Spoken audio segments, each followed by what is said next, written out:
Hi, welcome back to HardReset.Info channel. In front of me I have Samsung Galaxy A07.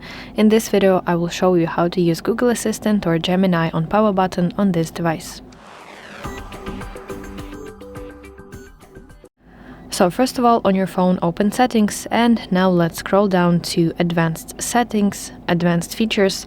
Now let's tap Side button, and under the press and hold section you will see Digital Assistant. You want to enable it, but if this missing, if you don't have it like I do on my screen, I have only double press option, then it means that you'll need to use different button combination for using Google Assistant. That means we need to go back to homepage of settings, and let's go to display, and let's go to navigation bar.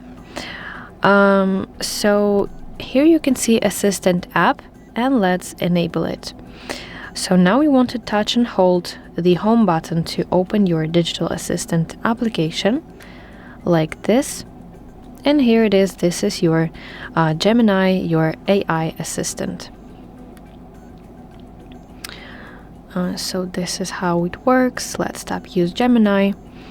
And now next time that I want to use it, again, I will press and hold my home button, and this is your AI assistant Gemini.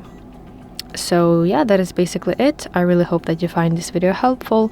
If so, please like this video and subscribe to our channel to see more content like this.